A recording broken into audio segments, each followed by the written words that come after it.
Imaginez ceci, vous venez de donner naissance à un bébé après une césarienne, vous êtes heureux, excité, épuisé, mais excité néanmoins et de nulle part, un invité apparaît, vous ne l'avez jamais invité, et c'était un mal de tête brutal, et cette douleur ne disparaît avec rien, c'est en fait, elle s'aggrave à chaque fois, et elle devient beaucoup plus douloureuse lorsque vous vous levez, lorsque vous marchez ou lorsque vous toussez. Et non, ce n'est pas du stress, ce n'est pas du manque de sommeil, et votre belle-mère ne vous demande pas non plus des photos du bébé toutes les 5 minutes. C'est ce qu'en médecine, dans le domaine de l'anesthésiologie, nous appelons un mal de tête post-dural ou pour les amis, un mal de tête sous anesthésie. Ce mal de tête n'est pas si courant, mais quand il apparaît, oh papa, attendez parce que c'est une douleur très forte.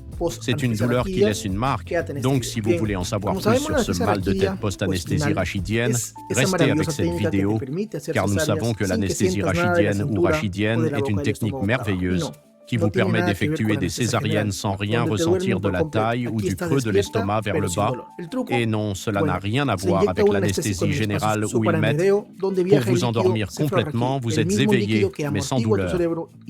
L'astuce consiste à injecter un anesthésique dans l'espace supraorbitaire où circule le liquide céphalorachidien, le même liquide qui protège votre cerveau et votre moelle épinière. Le problème survient lorsque l'aiguille est insérée. Un trou plus grand que prévu se forme dans la dure-mère, cette membrane protectrice. Le liquide céphalorachidien s'échappe alors, ce qui fait perdre ce petit coussin qui protège le cerveau. Résultat, un mal de tête qui ne disparaît pas avec le paracétamol et qui s'aggrave en position assise. Vous avez l'impression que votre cerveau flotte comme une piñata, ce qui explique ces protestations. Je vous ai raconté un petit cas, non? Mariana, 32 ans, a subi une rachianesthésie. Tout s'est très bien passé. Cependant, le troisième jour, n'a-t-elle pas commencé à ressentir ce genre d'inconfort? Chaque fois qu'elle se levait pour voir sa fille, elle ressentait un mal de tête insupportable qui la mettait hors de combat. Est-ce dû au stress? Est-ce normal pendant une opération? Est-ce normal pendant une anesthésie? On le lui avait dit, mais non, ce n'était pas normal. La douleur s'est aggravée en se levant et s'est atténuée en s'allongeant. Mais dès qu'elle s'est assise, c'était comme si on lui pressait la tête avec une presse hydraulique. On a diagnostiqué à Mariana un mal de tête post-ponction durale. Ça ne disparaît pas avec la tisane de coca. Ça ne disparaît pas avec la tisane de camomille. Ne faudrait-il pas suivre un traitement plus conservateur et encore moins regarder des mêmes TikTok? Ne faudrait-il pas suivre un traitement plus conservateur? Mais quelle est la fréquence de ce mal de tête? Bonne question, ce n'est pas si courant, mais ce n'est pas non plus une fatalité. Le risque n'est-il pas plus élevé si vous êtes jeune, si vous avez entre 20 et 40 ans, si vous êtes une femme, si c'est votre première ponction, car la dure-mère est intacte? Le risque de fuite n'est-il pas plus élevé, généralement chez les femmes, à cause des œstrogènes liés à la pression? Non, et l'aiguille utilisée, plus elle est épaisse, plus le risque de fuite de liquide saprophatique est élevé. C'est pourquoi nous adorons les aiguilles Witrac, n'est-ce pas? Ou le numéro 27, qui sont beaucoup plus fins, qui ne couplent pas les fibres de la dure-mère mais la séparent. Seulement, mais vraiment, comment ressentons cette douleur?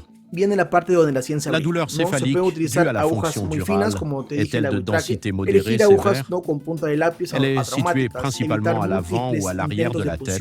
Elle n'est pas frontoccipitale. Elle augmente en position debout ou assise, et cela s'améliore en position allongée. Elle peut s'accompagner de nausées, de vertiges, de bourdonnements d'oreilles, ou même de visions floues. Bref, c'est comme si vous aviez trop bu la veille, et le lendemain vous vous réveillez avec une énorme gueule de bois que vous vous réveillez collé au drain de votre cuisine. Peut-on l'éviter? Oui, et voici la partie où la science brille. Ne peut-on pas utiliser de très fines aiguilles, comme je vous l'ai dit, le Trarak? Choisir des aiguilles et pas avec une pointe de crayon pour éviter les traumatismes, éviter de multiples tentatives d'aspiration. Généralement, lorsqu'il y a des patients qui ne sont pas coopératifs et que l'espace n'est pas trouvé rapidement, et les perforer tout le temps, encore et encore, pourrait générer ce type de symptômes. Non, et de nombreuses autres causes comme le fait d'avoir des experts ne le font pas lors de la recherche de l'espace. On peut injecter rapidement l'anesthésique, pas en une seule fois, par une seule piqûre, sans avoir à le piquer régulièrement, ni dans le dos du patient. Comment est-il traité? La bonne nouvelle, c'est que le traitement est conservateur, repos au lit et hydratation abondante. On peut boire du café, oui, 0,5 g de café dans un litre d'eau. On peut prendre des analgésiques, comme du paracétamol ou des comprimés de caféine. On peut le faire plusieurs fois par jour. Non, et si l'état ne s'améliore pas, on peut utiliser le patch matique. Non, cette procédure consiste à prélever 15 à 20 millilitres de sang, pas dans le bras, et à le placer dans l'espace péridural. Non, pour sceller ce petit trou dans la dure mère. Il ne s'agit pas de l'implanter dans le bras, mais de le placer dans l'espace péridural pour sceller ce petit trou dans la dure mère et empêcher la fuite de liquide céphalorachidien. Cela fonctionne dans 90% des cas, voire 98% des cas, et c'est une solution de dernier recours en cas d'échec du traitement conservateur. C'est aussi simple et efficace. Pour revenir au cas de notre chère Mariana, nous n'avons pas pu lui administrer le patch, car grâce au traitement conservateur, ses maux de tête diminuaient. Elle est rentrée chez elle avec son bébé, heureuse et sans douleur.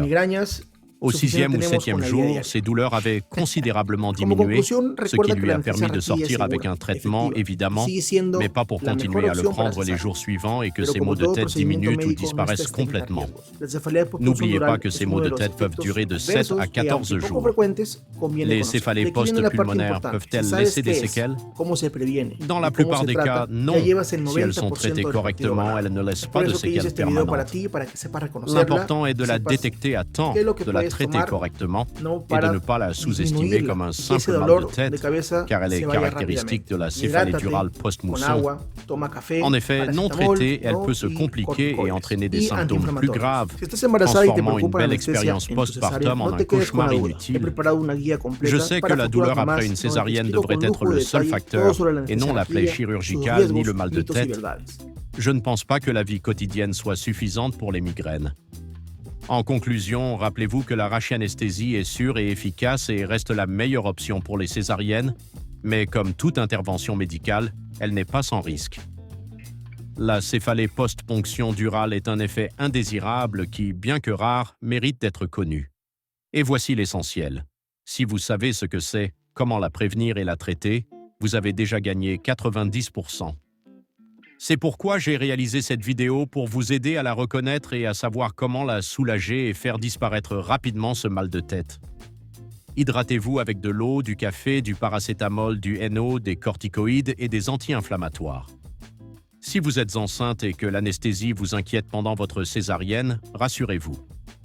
J'ai préparé un guide complet pour les futures mamans où j'explique en détail tout ce qu'il faut savoir sur l'anesthésie, ses risques, ses mythes et ses réalités.